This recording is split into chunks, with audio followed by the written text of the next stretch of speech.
ശ്രീ മോഹൻ വർഗീസ്, നേരത്തെ ഞങ്ങളുടെ പ്രതിനിധി ശരത്ത് പറഞ്ഞതുപോലെ എവിടെ നിർത്തിയോ അവിടെ നിന്ന് തുടങ്ങുകയാണോ മോദിയുടെ മൂന്നാം ഊഴം? അതിൽ തന്നെ ആദ്യം നമ്മൾ കേട്ട ചില അതൃപ്തികൾ, സീറ്റുമായി ബന്ധപ്പെട്ടിരിക്കുന്ന ചില ആളുകളുടെ നീരസങ്ങളൊക്കെ നമ്മൾ പുറത്തു വന്നു. ഇപ്പോൾ ഏക്നാഥ് ഷിൻഡെ വിഭാഗം ചോദിക്കുന്നത്, നിങ്ങൾ രാംവിലാസ് പാസ്വാന്റെ പാർട്ടിക്ക് ചിരാഗ് പാസ്വാന്റെ ക്യാബിനറ്റ് പദവി ഇപ്പോൾ കൊടുത്തിരിക്കുന്നത് കായിക വകുപ്പാണ് എന്നാണ് മനസ്സിലാക്കുന്നത്. 5 MP-മാർ മാത്രമുള്ളൊരു പാർട്ടിക്ക് നിങ്ങൾ ക്യാബിനറ്റ് പദവി കൊടുത്തു. 7 MP-മാരുള്ള ഞങ്ങൾക്ക് നിങ്ങൾ തന്നിരിക്കുന്നത് സഹമന്ത്രി സ്ഥാനം, സ്വതന്ത്ര ചുമതലയുള്ള സഹമന്ത്രി സ്ഥാനമാണ് എന്നാണ് പറയുന്നത്. പ്രതാപ് റാവു ജാദവിന് നിങ്ങൾ JDU-ന് 2 MP-മാരേ ഉള്ളൂ, നിങ്ങൾ ക്യാബിനറ്റ് സ്ഥാനം കൊടുത്തു. ഹിന്ദുസ്ഥാൻ അവാമി മോർച്ചയ്ക്ക് ജിതിൻ റാം മഞ്ചിയെ നിങ്ങൾ ക്യാബിനറ്റ് പദവിയിലേക്ക് കൊണ്ടുവന്നു, ഒരൊറ്റ MP-യേ ഉള്ളൂ. ഈ കാര്യങ്ങളൊക്കെ ഏകനാഥ് ഷിൻഡെയുടെ ഭാഗത്തു നിന്നുള്ള ചോദ്യമുണ്ടാവുന്നു. മറുഭാഗത്ത് NCP അജിത് പവാർ പിണങ്ങി നിൽക്കുന്നൊരു സാഹചര്യം ഉണ്ടാവുന്നു. പ്രഫുൽ പട്ടേലിൻ്റെ സ്വപ്നം കണ്ട വകുപ്പാണ് ഇപ്പോൾ TDP കൊണ്ടുപോയിരിക്കുന്നത്, നായിഡു കൊണ്ടുപോയിരിക്കുന്നത്. ഇത് തുടക്കത്തിൽ തന്നെ ഒരു കല്ലുകടിയോ നീരസമോ ഉണ്ടെന്ന് നമുക്ക് വ്യാഖ്യാനിക്കാൻ കഴിയുമോ? ഈ കൂട്ടുകക്ഷി സർക്കാരിനെ എങ്ങനെ നരേന്ദ്രമോദി സർക്കാർ മുന്നോട്ട് കൊണ്ടുപോകുമെന്നാണ് താങ്കൾ കരുതുന്നത്? ശ്രീ മോഹൻ വർഗീസ്, സത്യപ്രതിജ്ഞാ ചടങ്ങ് കഴിഞ്ഞതിനു ശേഷം.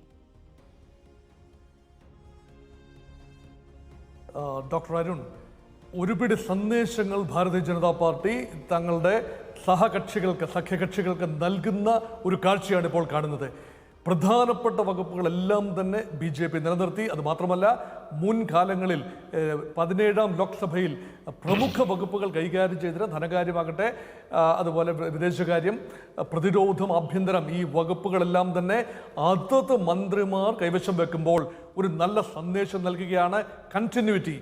ഇവിടെ വന്നിരിക്കുന്നത് സഖ്യകക്ഷികൾ, ഘടകകക്ഷികളെ എത്രത്തോളം അക്കോമഡേറ്റ് ചെയ്യും, അവർക്ക് സ്വീകാര്യമായ വകുപ്പുകൾ ലഭിക്കുമോ, അവരുടെ മന്ത്രിമാരുടെ എണ്ണം.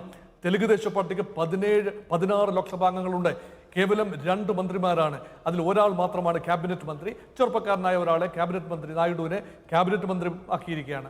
അത് വ്യോമയാനത്തിൻ്റെ വകുപ്പും കൊടുത്തു. മറ്റേയാൾ സഹമന്ത്രിയാണ്. പക്ഷേ ജിതിൻ റാം മഞ്ചിയുടെ ഹിന്ദുസ്ഥാൻ അവാം പാർട്ടി ഏക MP മാത്രമാണ് ലോക്സഭയിലുള്ളത്, അദ്ദേഹം മാത്രമാണുള്ളത്. അദ്ദേഹത്തിന് മാത്രമായി ക്യാബിനറ്റ് പദവി കൊടുക്കുന്നത് പലപ്പോഴും പല നെറ്റിയും ചൊല്ലിയുന്നു. പക്ഷേ ഓർക്കുക, മഹാദളിത് വിഭാഗത്തിൽപ്പെടുന്നയാളാണ് ശ്രീ മാഞ്ചി. അതുകൊണ്ട് സ്വാഭാവികമായി അതിനകത്തൊരു പ്രതീകാത്മകത അതിനകത്ത് കാണാം.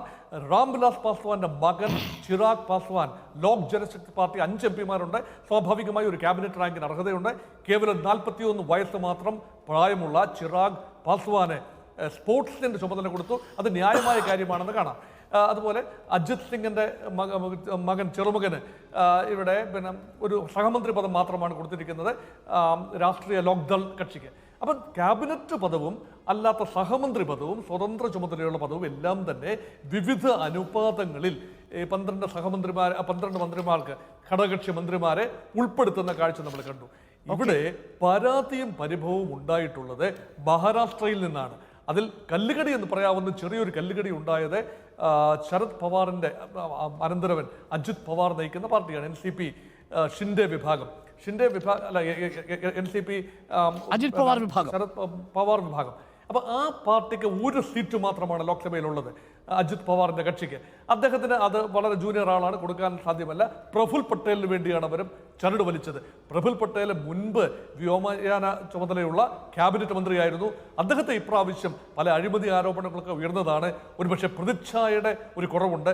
അതുകൊണ്ടായിരിക്കാം അദ്ദേഹത്തിൻ്റെ ക്യാബിനറ്റ് റാങ്ക് നിഷേധിച്ചു. അവർ ക്യാബിനറ്റ് പദവി തന്നെ വേണമെന്ന വാശിയിൽ നിൽക്കുകയാണത് ഒരു കാര്യം. പക്ഷേ ശിവസേന ഷിൻഡെ വിഭാഗത്തിൽ നിന്നും ഇത്രയധികം സമ്മർദ്ദമുണ്ടാകുമെന്ന് കരുതിയില്ല. അവർക്ക് 7 MP-മാരാണുള്ളത്.